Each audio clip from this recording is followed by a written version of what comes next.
beatdown last night at the Garden. Jalen Brunson and the Knicks hosting Game 1 versus the Sixers.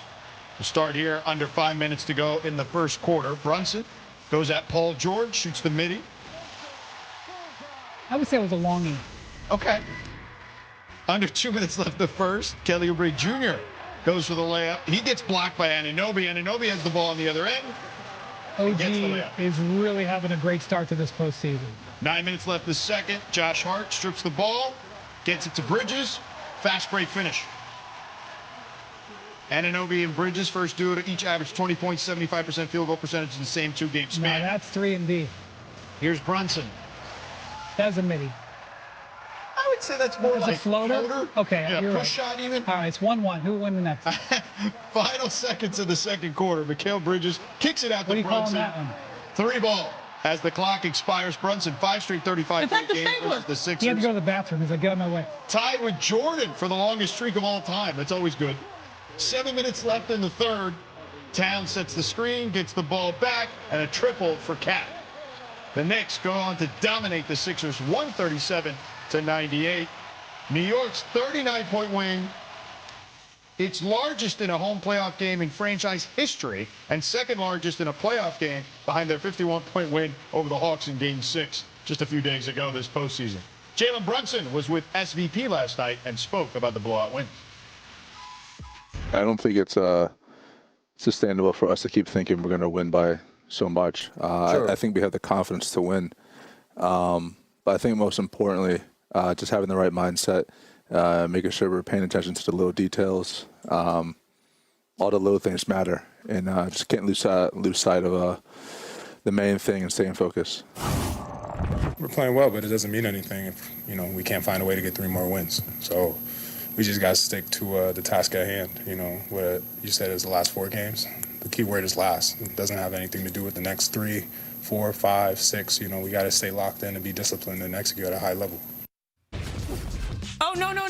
The key word right here for New York Knicks fans from me is I'm sorry. I was wrong. I was seduced by the Philly Game 7 special, and I thought that maybe on paper they had more talent. No. I will have to bow down to this game changer, big body Brunson, because over the last 3 games, he's averaged 30 on 62% shooting, and he does his damage off of the dribble. Great screen by Josh Hart, and there it gets to where he was hotter than anyone else on the floor in New York. He had 27 points in the first half, and guess what? This is what I like, the unselfish nature of this Knicks squad right now. Cat knows he's cooking. He gets the ball. He doesn't even look at the rim, gives it back to Brunson. Brunson, once again, gets to his mid-range. He is lethal off the dribble. This right here, I will never bet against this guy and this squad again, at least when it comes to the Eastern Conference, because they are dominant, and so is he. Jalen Brunson shot 6 for 7 on pull-ups when driving in Game 1. You're right. I should have done this. His 12 points scored on those shots are the second most in any game of his career, regular season or playoffs. I learned my lesson. New York, stand up. So, Brian, what have the Knicks figured out during this stretch? Well, they've just played such clean execution on offense, and it's just led to great. Look, when you get hot, you get hot. But they had a really good game plan in this one. They went after Joel Embiid. Now, look, I know that Joel Embiid gets attacked regularly in the pick and roll. That has been the case since he's been in his career. But the Knicks had a purpose. Now, here he is. It's his classic drop coverage, all right? So he's going to drop back. He gets caught in no man's land. Mitch gets behind him. After that happens, now he's going to be very, very wary of Mitch, so he's going to stick with him.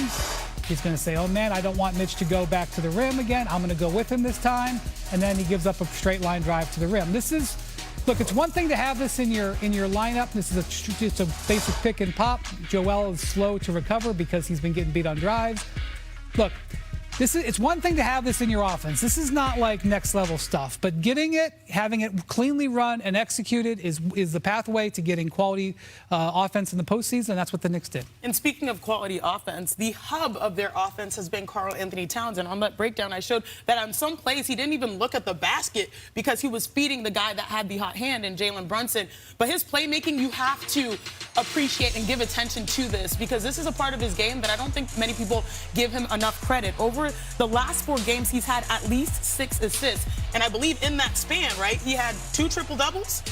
Was it 4 or so? Yeah. So, yeah, exactly. He had 2 triple-doubles. He never had a playoff game with more than 5 assists. He's had 6 for 4 games in a row. Yeah, and that's double-doubles. the longest streak. And so finally, I'm glad sometimes you have to go through it to get to it. They went through a very difficult loss in the first-round series versus the Atlanta Hawks, and they made the requisite adjustments. And right now, this is the best version of the New York Knicks that I have seen in a very long time, at least within the last 2 years. One thing that happened in this game, of everything that the Knicks did, Tyrese Maxey, we have not said his name. We've been talking about this game for most of the show. We have not said Tyrese Maxey's name once. That's not going to get it done. He only took 9 shots in like 27, 28 minutes.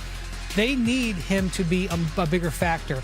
I kind of feel like with Embiid being so hot these last 3 games, all of the Philly guards, not just Maxey, were kind of looking to get Embiid going, and their game plan, I think, was to get the Knicks into foul trouble, so it did kind of work, but it took Maxey out. Maxey needs to get back to being the ball-dominant player that he's been so effectively against the Knicks in the past. We'll see if the Sixers can bounce back. Now, let's get everybody ready because it's time for WNBA today. Let's go. We're only 3 days away from opening night. Sticking in New York, where Sabrina Ionescu is expected to miss at least 2 weeks after rolling her left ankle in the Liberty's preseason game versus the Sun. Janae, how big of a blow is this for the Liberty early on? Yeah, this is a big blow for the New York Liberty, but I do think that getting Satu Sabally is actually going to help them in this time frame because Breanna Stewart, Satu, they all can bring the ball, they all can dribble, but they will need their point guard. She's someone who has paced the WNBA and made threes the last 5 or so years, and so getting Sabrina back healthy will be important, but take your time. It's still just the beginning of the season. Now on to Chicago, where the Sky waived college star Haley Van Lith and signed Natasha Cloud, a veteran. Janae, what do you make of the moves they've made? Man, I wish Haley Van Lith still has a spot in the WNBA, but still I understand bringing in Natasha Cloud. She is a fierce competitor. She's a champion, and she plays at a high level on both ends of the floor. Watch the Chicago Sky adding Skylar Diggins, adding Rakia Jackson. They have a number of veterans. It looks like they're in win-now mode, especially picking up someone that a lot of people were excited to see signed to the Chicago Sky this morning. And lastly, some news this morning. Former #1 pick and 2012 MVP Tina Charles announced today that she's calling it a career. Janae, what legacy is the legend TC leaving behind? Post-game, legendary. She finished #1 all-time in the WNBA in rebounds, #2 in scoring. She was hard to guard, and I have personal ties to her because when she went to New York, that's how I got to Connecticut. We've always been attached at the hip with our stories, and Tina, you have been a sensational player. 7 games. Wow. LeBron's last loss in the second round was an infamous one in 2010 to the Boston Celtics right before he, quote-unquote, took his talents to South Beach. Oh, wow.